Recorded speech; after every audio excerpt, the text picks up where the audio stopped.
We're talking free agency here, latest Lions news and rumors. We're going to get into just a little bit of the players whom they signed, what they can do forward, and then we're going to get really specifically into Mike Valenti calling that the Detroit Lions free agency plan arrogant, which I think is just funny. So we're going to get into that for sure and talk about our beloved Detroit Lions. Doesn't mean that I agree with everything that they're doing here, but arrogant is an interesting word to say about a free agency period. So without further ado, let's get this thing started right now. Now, first, folks, make sure you go ahead and subscribe to the channel if you've not done so. Hey, easy to do. Hit that subscribe button while I kind of sit here and get positioned up here. Talk to you about the Lions free agency period. Now, again, before we get into what Valenti was saying, if you don't know, the Detroit Lions, as of right now, this is just, day 3 of free agency. Here at 4 o'clock is actually when officially the free agency period where they can sign the contracts. But the Detroit Lions have made a trade, right, for Carlton Davis, getting the cornerback out of the Tampa Bay Buccaneers, trying to help out that secondary, as well as signing Amik Robertson, cornerback from the Las Vegas Raiders, re-signing Graham Glasgow, and getting a player that can help the Lions edge position out in Marcus Davenport there from the Minnesota Vikings, or formerly of the New Orleans Saints. Predominantly, that's where he came from. So, you know the moves. To this point, if something happens beyond that, it happened after I made this video, so just an FYI there. So that's the moves that the Lions have made so far right now, and they're probably looking at some point to extend some of their own players for the moves that they have made. Now let's get into what Mike Valenti said here. He said that, understand something as we start today. This is not me and Rico Beard treating this topic or player like a toilet. We're not doing that. Of course, he's not going to do that, but then he does. Does it help your team to have Carlton Davis? Sure, it does. But what we don't need to do here is, speak of myself here, is, Rico, you do what you want to do, and I do not have to hand the Golden Blank Award out every move Brad Holmes makes, because I told you I'm going into the offseason where the mindset was, I believe in you guys, I believe your Super Bowl team, and as much as good work as Brad Holmes has done, the hardest job, and it's the one San Francisco 49ers general manager John Lynch has been able to complete yet, who's a great GM and is winning a Super Bowl. And he goes, I need to impact players. I think it's dishonest to treat Carlton Davis like an impact corner. And pardon me if right to the show started, they signed another nobody from the Raiders, Amik Robertson. You're telling me they're not making any impact move. He talked about Cam Sutton, or he talked about the move that's being made here. He's better than Cam Sutton. Talk about Legarius Sneed, spirit of Detroit. The scale is justice here. It's closer than equal if you're comfortable admitting the popular sports talk. Continued about Davis. He is better than Sutton. Yes, I'll say it for the people in the back. But he's a lot more like Sutton, which is a cornerback CB1 light, and he's declaring that he's off injured, and now you're going to pay him because there's no way you've traded a third-round pick, 92nd overall, for a one-year rental. That would make any sense. And he just goes on to complete lambast the Detroit Lions and their decisions that they made. Arrogant. I think it's arrogant to assume this is the main thing that they're doing. How many times have we come on here in free agency and explained that this is not the main part of Brad Holmes' decisions? His big part is the NFL draft.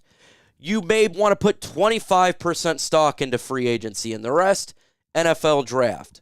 So to assume that because we got Carlton Davis and we got Amik Robertson, that's all we're doing at the cornerback position, they're stuck right there, is absolutely absurd. And in the words of Mike Valenti, as I'm saying, it's arrogant to assume that. The man got to an NFC championship, and it's not because of free agency, folks. It is because of the draft. The players that impacted this team significantly had nothing to do with free agency. It had to do with Jahmyr Gibbs. It had to do with Sam Laporta. It had to do with Jack Campbell. It had to do with Brian Branch, Penei Sewell, St. Brown, all the players whom we drafted. That is the main part of this football team. It is not free agency. Yes, am I disappointed about free agency? Was there a player I wanted to get? I wanted to get Danielle Hunter. Guess what I didn't get? Danielle Hunter. Okay?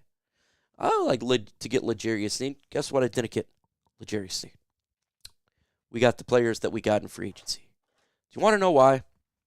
Because I'm a fan. And I'm not a guy who's running the Lions organization. And I always refer and defer to Brad Holmes here, folks, because Brad Holmes knows what he's doing. To assume that Brad Holmes is arrogant, it is funny because Mike Valenti was mad at him and how Brad Holmes chirped back about the draft. This guy gets paid money to run an organization. He has made this team better every single year. And we are still getting complaints and whining and crying from Mike Valenti. 97 won the ticket.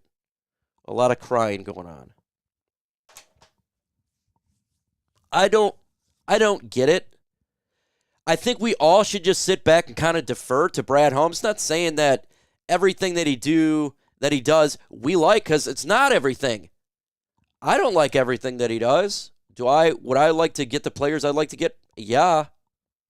100%. And I'm the first one to tell you this. For me to go out there and say Brad Holmes is arrogant, it's ludicrous. It's ridiculous. It's dumb. After what he has done with this team. Mike Valenti has been talking about the Detroit Lions for a long time, and I get it, but this is the first time that we have been good, and it's still negative. Everything's negative. We're only supposed to win the NFC North and win a playoff game, yet we get to an NFC championship and we get more crying. Look, I don't really understand it. I don't understand the crybaby. I don't understand the whining that we don't get the players that we all want. You're a Giants fan. Your team blows. They just lost Saquon Barkley. Daniel Jones is your quarterback. Drew Lock is your second quarterback. You're telling me you're going to whine and complain and cry about the Detroit Lions when your own team makes booty cheek moves. Terrible moves. Yeah, they got Brian Burns. Cool. Good move there. Your quarterback sucks. Your team still blows. And the decisions that other teams make, in my opinion, is questionable. But yet, when it comes to the draft or when it comes to free agency, every single time Brad Holmes does something, the whining continues. Everybody hated the Lions draft last year. It was the worst draft towards everybody. Ended up being the best draft. So at some point, I think, at least for the media, I've been saying to myself, I defer to Brad Holmes. I'm going to defer. Until proven otherwise. His free agency period is never great. Okay, it hasn't been great. Because he doesn't spend primarily resources on it. We're so used to, as Lions fans, focusing strictly on free agency when we need to focus more on the draft. It's the NFL draft that we need to spend primarily of our time as people who look at the Detroit Lions critically and grade the Detroit Lions, and who gives and dissemination of information to you guys out there. It needs to be primarily of the draft. And that's why you got a Raw podcast. That's why you have other people out there who talk draft quite a bit, because that is the main part of this content creation and building a roster is the NFL draft. It's 75%, maybe 80%, maybe even more. Free agency is a piece. We all want to get the guy who we want. It's perfect to be upset about that. We all get disappointed. I get disappointed I don't get the guy I want. Okay, boo-hoo, get over it. Brad Holmes knows what he's doing. We had the 7th best cap coming into this year. And we are a team that was in the Final Four. That doesn't happen. Generally speaking, if you have a lot of cap, it's because your team absolutely sucked. Our team did not blow nor suck. We're going to take this money, and I know a lot of people don't like to hear it, and we're going to reinvest in our own players. St. Brown, Lee McNeil, Penei Sewell. That's where the bulk of the money's going to go. And guess what? If you don't want to be like that, well, you can be the Miami Dolphins, where they made all these big moves in free agency and trades, right, with Tyreek Hill, and then they get an edge rusher from Denver and get all this stuff, right? And guess what happens a couple years later? They're losing all of the players that really helped them be the team that they are. It's crazy. If you're irresponsible in free agency or irresponsible in trades, you cannot pay your own guys. You cannot keep the talent whom you've halved. We had that with Ndamukong Suh, with Calvin Johnson and Matthew Stafford. You can't have it all. And we got players who we got to invest in. I literally was talking to I was on the radio yesterday. I was talking to Eric Zay in the Huge Show, and I was explaining that this is what we're going to do here. We're going to pay Penei. We're going to pay Aleem. You're going to pay Aiden Hutchinson. Jared Goff at some point is probably going to get an extension. St. Brown, we can't take all this money in free agency and blow it. Because then you cannot pay your own guys down the road. Yes, we would have a chance this year, right? You would have a chance this year. If you got all the guys you wanted to trade for and get, you have a chance this year to do it, and next year. But what if you don't make the Super Bowl? And then we are going to lose an Aiden Hutchinson. Do you think that people are going to be very, very upset? I would be upset. I want to keep our own guys. I don't want to lose Aiden. I don't want to lose Penei. I don't want to lose St. Brown. I don't want to lose Aleem McNeil. I don't want to lose Brian Branch at some point and all the guys whom you invested in the draft picks. That's where you get better, is your own.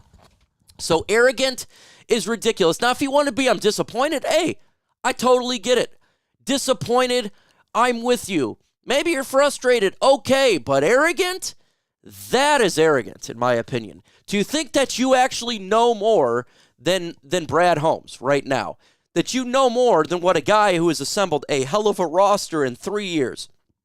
That you know more. It's the same thing that we say with Mel Kiper and Todd McShay. If we don't get the guys whom we drafted, am I going to say, Brad Holmes, you don't know what you're talking about? Look what Todd McShay and Mel Kiper said. Because that's what a lot of people go on. Or you go on with what your own scouts, coaches, and what made you good as a football team, and that's the draft. And so, yeah, I'm disappointed. You're probably disappointed. And it's cool to be disappointed. But to say Brad Holmes arrogant in what he's doing is ludicrous. And I think it's stupid. I think he's arrogant. I think he doesn't understand how to build a roster. It's through the draft. Patience. You build it through the draft. And it's okay to be disappointed, but arrogant. And Brad Holmes is this regime is not even close to being arrogant. This regime is humble. It's intelligent, analytical. They're finding specific players that meet their qualifications, the opposite of arrogant. And I will defend Brad Holmes and Dan Campbell over arrogance. That's ludicrous. The amount of heat that they took from this last year's draft was ridiculous. Call them arrogant. I think it's porous of words, and that's my opinion. We're all disappointed. I'm sure you want a said guy, and I do too. And that's my words here. With that said, folks, adios.